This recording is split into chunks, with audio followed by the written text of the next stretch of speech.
So welcome to episode 4, investment and funding, in which the focus will be on income strip arrangements. So income strip arrangements have been somewhat of a hot topic in recent years, but what are they? And how far can they be used as a means of helping to anchor regeneration and development whilst also providing an investment opportunity? So what is an income strip transaction? It's essentially very similar to a sale and leaseback transaction with some slight differences, being that the lease is normally a long lease of between 30 and 50 years granted to a public sector body, quite often a council. There is generally a fixed rent review mechanism, often linked to some form of indexation with caps and collars. And most importantly, there is always an option in favour of the public body to acquire the asset at the end of the term, normally for a nominal sum of £1. Now, the reason it's called an income strip is because the rent payable by the public body is generally benchmarked at a lower level than the current open market rent, and it generally is designed to increase at a slightly lower but ascertainable level. And what that allows the public body to do is to benefit from the arbitrage difference between what it is paying and what it should be receiving in terms of open market rents for the asset, hence the reference to income strip. The other thing here is that the option effectively aligns the interest of the landlord and tenant, and that the public body will, as the lifetime of the lease goes on, want to ensure it complies with the terms of the lease so that it doesn't forfeit its option to buy the asset at the end of the term. Now, why is this attractive to other parties?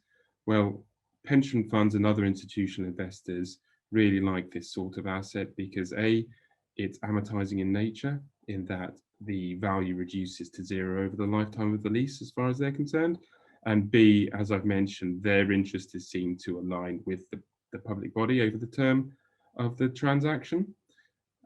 Investors and developers really like this because although they're generally granting a lease at less than market value, because of the covenant strength of the public body, they can generally secure forward funding for a development on preferential terms, as long as they have that income strip arrangement in place. Now, there are a few peculiarities of this sort of arrangement. In particular, the alienation provisions are generally very restrictive because the whole concept is predicated upon the covenant strength of public bodies.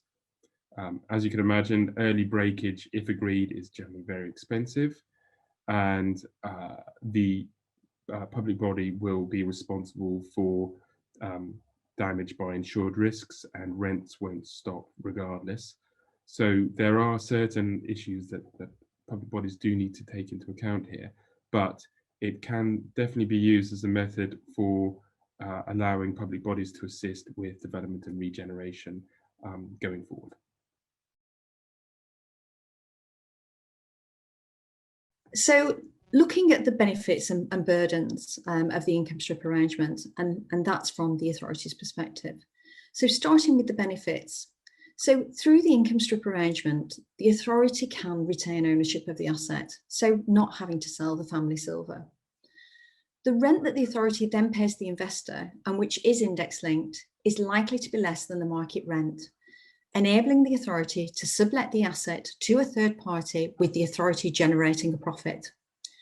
Equally, there tends to be a cap and collar arrangement applied, which means that whilst there is a minimum interest rate applied, the authority has the benefit of knowing what the maximum rate of interest would be, hence creating certainty for the authority. The authority may decide to contribute towards the upfront capital cost of the new asset, for example, using right to buy receipts, which might reduce the rent it pays and or reduce the term of the lease. Now looking at the potential risks from the authority's perspective. So the authority as tenant is usually responsible for the repair and operation of the asset, and the costs associated with such may be higher than anticipated. If insufficient rent is generated to meet the rental payments, this can also leave the authority exposed.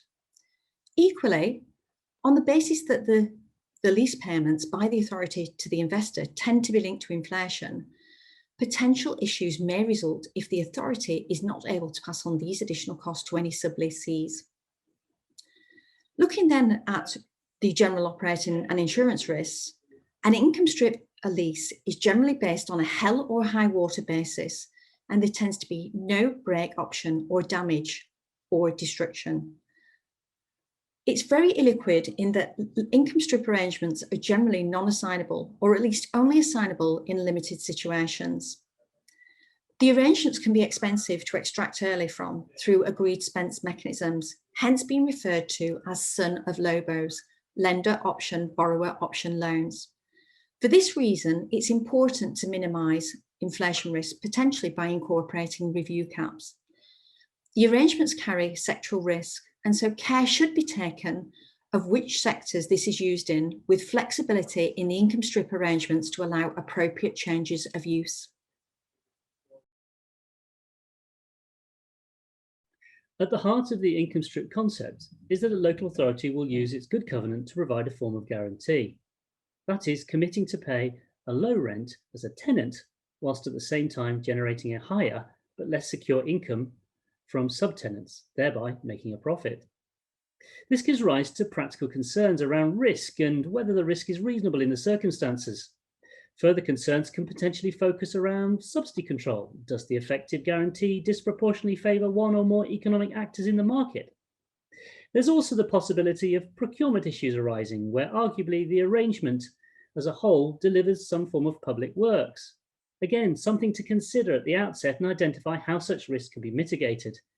It's the role of the Council's Section 151 officer to consider the financial risks in light of prevailing and increasingly inflexible statutory guidance.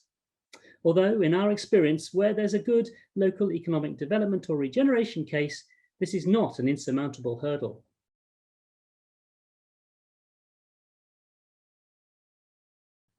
So thank you for listening to the vlog series 4 on investment and funding, which we hope has been of assistance to you. The next vlog 5, this is about key learnings, which will be the final one for the series. This will address some tips around things to consider when looking at the different funding and structuring options for your next project. If in the meantime you do have any questions, please do not hesitate in contacting one of the team.